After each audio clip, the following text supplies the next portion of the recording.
இப்போ மீரா, நான் கூட தமிழ் கொஸ்டின் பேப்பர் ரொம்ப கஷ்டமாக இருக்கும்னு நினச்சேன். ஆனால் இவ்வளோ ஈஸியாக இருக்கும்னு நினச்சி கூட பார்க்கல மீரா.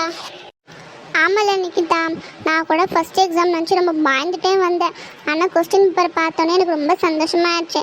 நான் படித்த எல்லாமே வந்தது. ஐ திங்க் எனக்கு தெரிஞ்சு நான் ஒரு 99 கூட வாங்கலாம். சரியில்ல, நீ 99 வாங்குறதா இருக்கட்டும். உங்கள் அண்ணன் எப்படி எழுதியிருக்கான்? அவன் வாங்குவானா இல்லை மட்டும் 10th தான் எழுத போகிறானா? இல்லை, எனக்கு எப்படில தெரியும்? உனக்கு படிக்கு 2 சீட்டெல்லாம் நானே உட்காந்தேன். அவன் சரவணன், அவன் பக்கத்து கிளாஸ் எழுதியிருக்கான். தெரியல அவன் எப்படி எழுதியிருப்பான். சரி வாழ போவோம், வயிறு பசிக்கு. சரி வா வா, போய் வீட்டு போய் சாப்பிடுறது, ஒரு தூக்கம் போடுவோம். ஐயா சூப்பரா இருந்தது எக்ஸாம். தமிழ் கூட நான் ரொம்ப கஷ்டமா இருக்கும்னு நினைச்சேன். இந்த வாட்டி நான் பாஸ் ஆயிடுவேன் போல இருக்கே. இல்லை சரவணா, தமிழில் பாஸ் ஆகுது இருக்கட்டும்டா. 2ஆம் தேதி இங்கிலீஷ் எக்ஸாம், அதில் ஃபஸ்ட்டு பாஸ் ஆகணும்.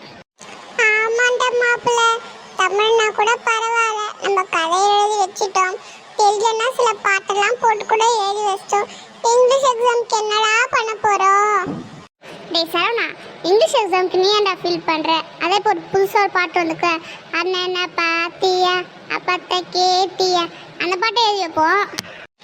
ஆமாம் மாப்பிள்ள, நீ சொன்னது ரைட்டு தான். அந்த பாட்டை எழுதி விட்டு போயிருந்தா அண்ணனை பாத்தியா அப்பத்தை கேட்டேஹூ அப்பாத்திட்டோ அப்பாத்திட்டோ அப்பாத்திட்டோ. இந்த பாட்டை கேட்கும்போதுல ஒரே சிரிப்பா இருக்குடா எனக்கு. அந்த பொண்ணு ஆடுற டான்ஸ், அந்த பாட்டும் பார்க்கும்போது ஐயோ தாங்க முடியல. சொல்ல மச்சான், வாடா வீட்டுக்கு போகலாம். ஒரே வயிறு பசிக்கு. வீட்டுக்கு போய் சாப்பிட்டு ஒரு குட்டி தூக்கத்தை போட வேண்டியதான். சரி வாடா மாப்பிள்ள, நம்ம வீட்டுக்கு போவோம். இதோட நம்ம நல்லா ஜாலியாக விளையாடுறோம், ஆடுறோம், ஓடுறோம். இங்கிலீஷ் எக்ஸாம் போய் ஒரு கலக்கு வரும். ஓகேவா? எம்மோ எம்மோ, இப்போ என்ன வெயில், தலை விண்ணு விண்ணு வலிக்குதே. என்னம்மா மீரா, என்னாச்சு? தலையில கை வச்சிட்டு இருக்க? அதெல்லாம் ஒன்றும் இல்லைம்மா, வெயில் தாம்மா ரொம்ப அடிக்குது, தாங்க முடியல. ஏம்மா, அம்மா தான் காசு கொடுத்து விட்டல, வரும்போது ஜூஸ் கீஸ்னா வாங்கி குடிச்சிட்டு வர வேண்டியது. பிள்ளை பச்சைலாம் எப்படிம்மா எழுதிச்சு? எக்ஸாம்லாம் நல்லதாம்மா எழுதியிருக்கேன். கொஸ்டின் பேப்பரும் ஈஸியாக இருந்தது. நான் சூப்பராக எழுதியிருக்கேம்மா. வயிறு பசிக்குமா எனக்கு. இருமா, அம்மா உனக்கு சொத்து போட்டு எடுத்துகிட்டு வரேன். ஒரு உண்டை சாப்பிடு, தலைவலிலாம் போயிடும். அதுக்கப்புறம் கொஞ்ச நேரம் தூங்கி எழுந்துக்கோ. ஆ சரிங்கம்மா. என்ன வரும்போது 7:30 அம்மா கூப்பிட்டு உட்காந்துருக்குதே, ஏதோ சரியில்லாத மாதிரி தோணுதே. டேய் சரவணா, நீ எப்போ எக்ஸாம் எழுதிருக்க? நான் நல்லா தான் எழுதிருக்கேன் எக்ஸாம்.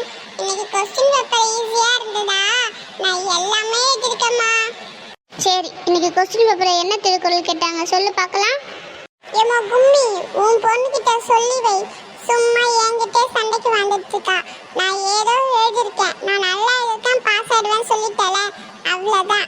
சும்மா நோண்டி நோண்டி கேள்வி கேட்குற வேலை வேணான்னு சொல்லிக்கோ. நான் தான் அவளுக்கு அண்ணன், அவள் ஒன்றும் எனக்கு அக்கா கிடையாது. நான் உள்ள போய் படுக்க போறேன். எனக்கு சோத்தை மட்டும் போட்டு எடுத்து வந்து கொடு, நான் சாப்பிட்டு தூங்க போறேன். பாத்தியா, ஒரு கேள்வி கேட்டது உன் பிள்ளை எப்படி நைஸா நழுவின்னு ஓடிட்டானே. மீரா, நீ சும்மா அவனே நோண்டாத. என் பிள்ளை நல்லா தான் எழுதியிருப்பான், அதான் சொல்கிறாள் என் பிள்ளை. சரி, நான் போய் 2 பேருக்கும் சோத்தை போட்டு எடுத்துகிட்டு வரேன், நீங்கள் சாப்பிடுங்க, அப்புறம் பேசிக்கலாம் எதுவாக இருந்தாலும்.